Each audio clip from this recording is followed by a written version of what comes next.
BC రిజర్వేషన్ల జీవోపై ఉత్కంఠ, నేడు సుప్రీంకోర్టులో విచారణ.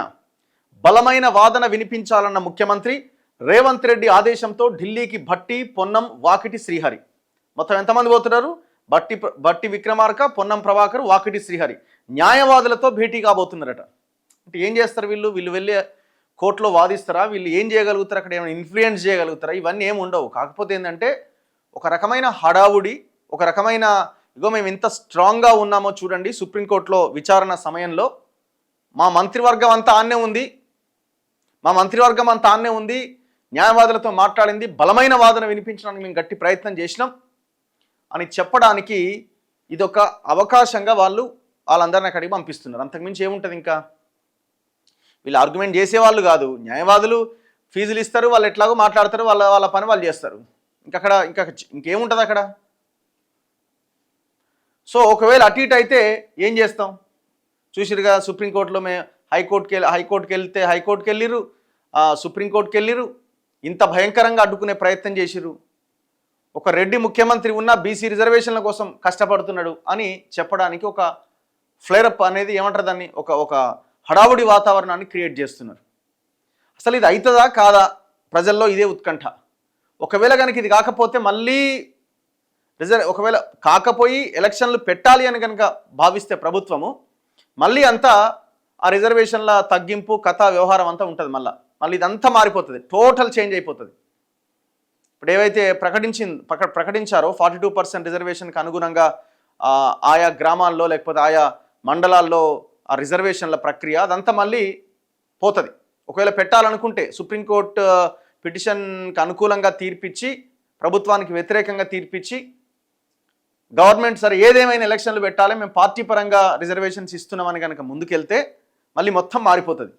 బీసీలకు 42% రిజర్వేషన్ల అమలు జీవో పైన సోమవారం సుప్రీంకోర్టులో 8వ తేదీన హైకోర్టులో విచారణ నేపథ్యంలో రాష్ట్ర ప్రభుత్వం అప్రమత్తమైంది. స్థానిక సంస్థల ఎన్నికల తొలి దశ నోటిఫికేషన్ను ఈ నెల 9వ తేదీన జారీ చేయబోతున్నట్లు రాష్ట్ర ఎన్నికల సంఘం ఇప్పటికే ప్రకటించింది.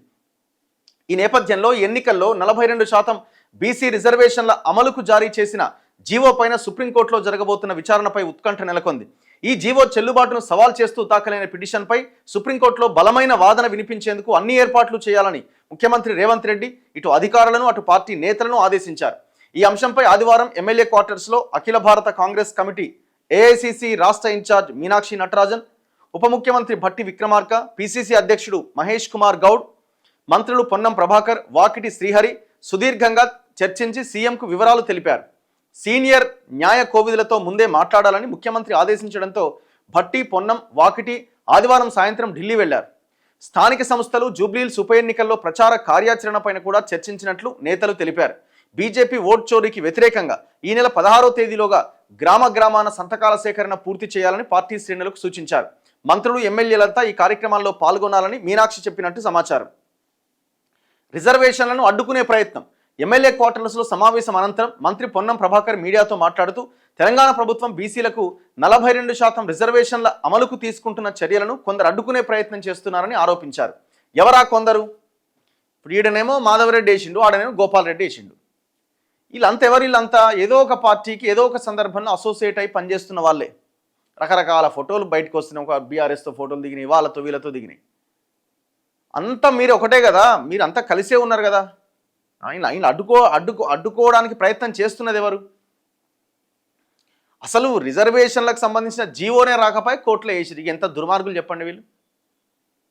ఇప్పుడు ఎవరి చిత్తశుద్ధి ఏంటి అన్న దాని మీద ఈ నడుస్తున్నది వ్యవహారం. ఎవరికి ఉన్నది?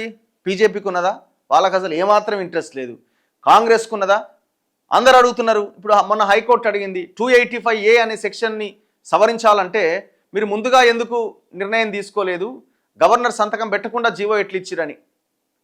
మరి ఆనాడే కేంద్రానికి రాష్ట్రపతికి పంపిన 2 బిల్లులు ఎప్పుడైతే తీసుకొచ్చారో, విద్యా ఉద్యోగాల్లో 42% అండ్ లోకల్ బాడీస్లో 42% రిజర్వేషన్ బిల్లులు, ఆ బిల్లులు తెచ్చినప్పుడే పంచాయతీరాజ్ చట్టం 2018ని సవరించే ప్రయత్నం ఆనాడే ఎందుకు జరగలే? దాని తర్వాత ఒక ఆర్డినెన్స్ ఇచ్చి మళ్ళీ దాని తర్వాత ఒక బిల్లు తెచ్చి ఇంత డిలే ఎందుకు జరిగింది అన్నది క్వశ్చన్.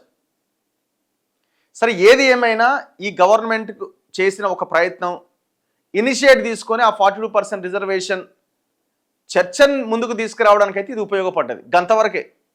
అంటే ప్రజల్లో ఒక బలమైన చర్చ జరగడానికి ఇక వాళ్ళ చర్చని స్టార్ట్ చేసిన తర్వాత ఏమీ చేయలేనటువంటి సిచ్యువేషన్ అని, కానీ వాళ్ళు మళ్ళీ వెనక్కి తీసుకోవడానికి కూడా అవకాశం లేనటువంటి సిచ్యువేషన్ అయితే వచ్చింది. ప్రజల్లో బీసీలో ఒక బలమైన చైతన్యము, అందరం కలిసి ఉండాలి, మనకెందుకు రావి రిజర్వేషన్లు, అసలు మనం జీవోనే రిజర్వేషన్ల మీద నిర్ణయమే కాలేదు, జీవోనే రాలేదు, కోర్టుకి ఎట్లా వెళ్తారు వీళ్ళు అనే ఒక చర్చకైతే ఈ వ్యవహారం దారితీసింది.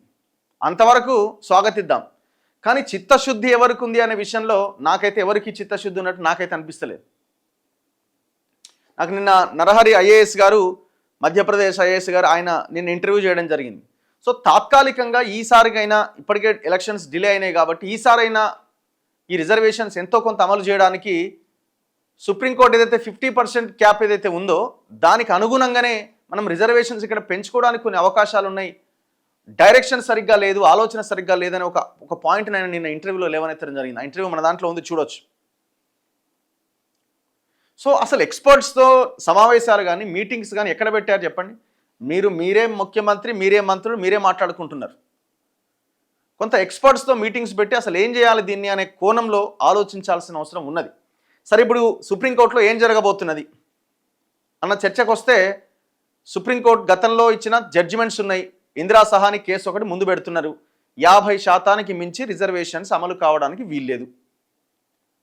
వీళ్ళు ఈ 42% అమలు అయితే 67, 68% అవుతుంది. మరి దీన్ని సుప్రీంకోర్టు ఏ రకంగా ఓకే చేస్తుంది, కొట్టేస్తుందని కొంతమంది, లేదు మేము కులగణన చేసిన ఎంపెరికల్ డేటా మా దగ్గర ఉంది, ఖచ్చితంగా సుప్రీంకోర్టు కూడా ముందుకు వెళ్ళమనే చెప్తుందని గవర్నమెంట్ అనుకుంటున్నది.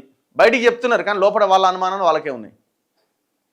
సో దాదాపుగా ఈ విషయంలో అయితే దాదాపుగా కొట్టేయడానికి అవకాశాలు ఎక్కువగా ఉన్నట్టు కనబడుతున్నది.